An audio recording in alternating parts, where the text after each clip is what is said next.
Good morning, guys, and welcome back to the channel. You'll have to excuse me. I've been back 2 days and I'm now full of cold. So I don't know how this is going to go, but yeah, welcome back to the channel and welcome to my bedroom.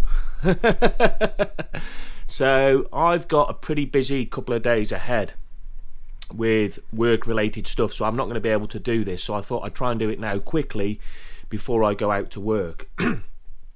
So a lot of you have been asking for me to do a video on my thoughts and feelings with regards to my experience in Doha for the World Cup. So that's what I'm going to do. So first and foremost, before the World Cup started, we had this media narrative from the British media. They'd constructed this narrative around Qatar not being a safe place, with regards to their laws, their beliefs, there being no alcohol, etc, etc, etc. And my honest opinion is, having been there, the media got it completely wrong. Okay, and of course everyone's going to say, oh, 6,000 people died, da da da da da. Actually, if you look at the statistics, there wasn't 6,000 deaths, but those deaths that are being talked about are throughout the whole migrant population that have been living in Qatar since 2012. So that's bus drivers, train drivers, restaurant workers, but, you know, heart attacks, strokes, normal everyday migrant workers who live there. Okay, these people weren't all on the construction sites. They were just normal everyday migrant workers that were living in Qatar at the time. So all those deaths have been recorded, as they would be. They're just normal people, but they weren't all on the construction sites. So that again was misinformation. I think it was 5,000 and something people have died since 2012, as I said, of the migrant population, but they weren't all just workers on the construction sites. Some of those were people that had been there for many years, people in their 50s, 60s, 70s, heart attacks and strokes and all the rest of it. So that was misinformation to start with. Anyway, moving on from that, let's talk about the accommodation. Again, the first thing I saw when the World Cup started all over social media were people uploading pictures of these cabins at the fan zones, these shipping containers, these old shipping containers that were out in the middle of the desert, and there was no food, and the food that was being served was cold burgers at $25 a time, or whatever people were saying. And actually, I didn't see any of that, and I stayed at one of the fan zones, the free fan zone, and I stayed in one of these shipping containers, and I had absolutely no issues. There was aircon, there was a mobile aircon unit, there was a fan, there was electric, there was power points, there was a bed, there was a hot shower, it was clean, it was everything you need. I think the only issue, if I'm going to be picky, if I'm going to be pedantic, was maybe the price. They were nearly £200 a night, but having said that, it's a World Cup in the Middle East. You're going to pay a premium. You're going to pay a little bit more than we would pay in the UK or other places, because it's the Middle East and because it's a World Cup. I remember, excuse me, I remember working at an event down in South Wales for the Champions League several years ago, and we were staying at a campsite, and that was £80 a night to pitch your tent on a campsite. So again, I think it was unfair criticism, and the media had gone out of their way really to find people that had perhaps had a bad experience, because I didn't see any of that. The food at the fan village, the food was great. You know, there was a Starbucks, there was several burger places, there was a falafel place, there was Arabic food. And again, yes, it was a little bit pricey, but we're talking about a World Cup, and we're in the Middle East. People go to Dubai and spend £3,000 or £4,000 on a holiday for a long weekend, and nobody complains. And actually, who built Dubai? How was Dubai built over the last 25 years? By a migrant workforce. You know, so again, the likes of these pundits, Gary Lineker and so on, who were sat on TV complaining and saying that the World Cup shouldn't be in Qatar. You've only got to put Gary Lineker in Dubai into Google, and you'll see him on holiday, pictures of him on holiday in Dubai. And Dubai was built by a migrant workforce. So for me, it's complete hypocrisy from the start, from the get-go. And that was part of the reason why I wanted to go there, because I wanted to see it for myself. So yeah, so the fan village, absolutely fine, but perhaps a little bit pricey.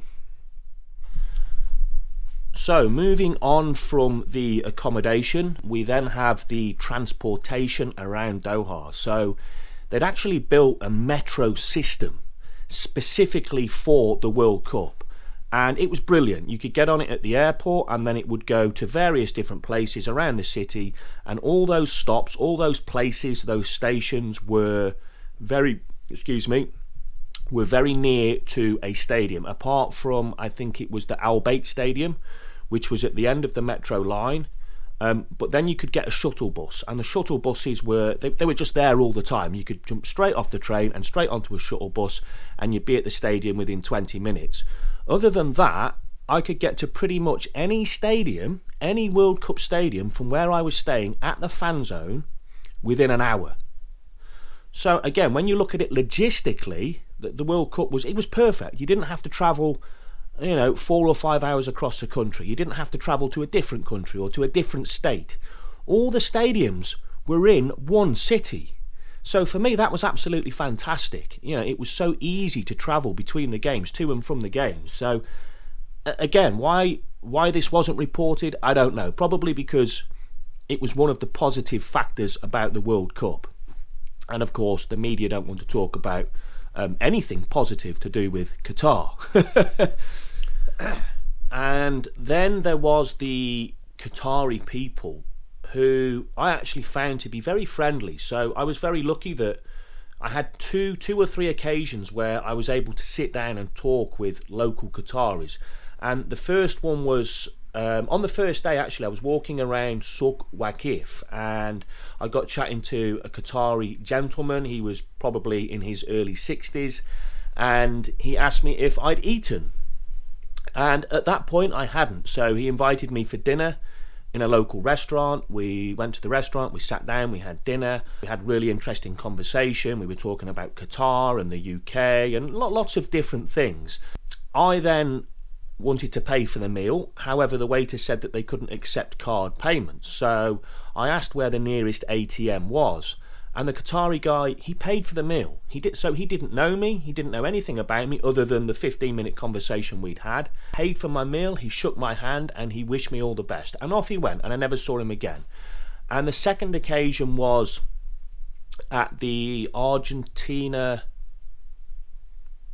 v Croatia game, I think it was. It was Argentina were playing anyway at the Lusail Stadium, and I was sat next to two much younger Qatari guys who were absolutely brilliant. Again, very friendly, very open, had quite a good knowledge of football, of the Premier League. They knew who all the players played for. They knew about the Premier League. They knew about the Spanish teams, Italian teams. They were very knowledgeable guys. So this idea that Qatar is not a footballing nation, well, it probably isn't, because they only have a population of 3 million, and only 300,000 of those are Qataris. So it's not like they can have their own leagues and stuff like that. But it doesn't mean they don't watch football. They're not interested in football, because these two Qatari guys clearly were, and they knew a lot more than me about the Premier League. So, and again, we spoke about all sorts of different things, and we probably spent more time talking than we did watching the football. So again, my experience there, it was a positive experience. They were friendly, they were generous, and they were quite outgoing and willing to talk about anything. And the last thing I want to talk about, guys, is this whole thing around alcohol and alcohol not being served or allowed in Qatar. Again, this was complete and utter nonsense. Okay, you could get alcohol in any licensed bar in Qatar, and those licensed bars would normally be in the hotels, and there's lots of hotels in Doha, so you could go into any hotel and be served alcohol, whether it was lager, whether it was cider, gin, whiskey, cocktails. And also you could go down to any of the beach clubs. I did a video on B12, the B12 Beach Club, and again they had a selection of different alcohols you could buy, from beer to cider to cocktails, whiskey, all the rest of it. So there was no issue with drinking alcohol in Qatar, but it had to be in a licensed bar, in a hotel, or at a private beach. You couldn't drink on the street, and you couldn't drink at the stadiums, but you could also drink at the fan zones. Okay, so I think what most of the fans were doing were getting tanked up beforehand and then going to the game. But the only difference was you couldn't drink at the stadium, which again, it's neither here nor there. It's not a massive problem, but the media beforehand, all they were talking about was no alcohol, no alcohol. You can't drink in Qatar. I remember reading a story about a guy who walked 7 miles to get a beer. Now, I don't even know whether Qatar is 7 miles wide. Where they got that story from, I will never know. Because to walk 7 miles in that heat in Doha, you would probably die. And allegedly, this guy walked 7 miles to find somewhere to have a beer. And unbelievable. For me, that's just total BS, and I don't believe it. And I think, again, it was all part of this constructed narrative to tarnish the reputation of Qatar before the World Cup had even started. So, yeah, unbelievable. And it just goes to show how hypocritical and biased the Western media can be, because all the Western media, they were out there. They were staying in 5-star hotels. They were flown out there business class, Qatar Airways, 5-star hotels, chauffeur driven around. They were getting a free holiday out of it and getting paid nicely. So to then sit there on TV and make the accusations and statements that they made, for me, was completely hypocritical. And I'm not a political person, and I try not to get involved in these types of things, but this is the first time in my life I've seen firsthand how the media can manipulate something to fit their narrative. Okay, so anyway, guys, I feel like I'm probably waffling on a bit now. I've got to go to work. Apologies if this video sounds absolutely atrocious, but I'm full of cold. I've only been back 2 days. But I hope it gives you some clarification with regards to how the World Cup really was. It was a positive experience for me. I will return to Qatar. My only regret is that I didn't go for the group games. I didn't go for longer, because there's so much more I could have done. And yeah, that's it. So guys, again, thanks for all the support. Thanks for liking, sharing and subscribing. If you haven't done already, hit that subscribe button now, and I'll see you soon. Thanks for watching, guys.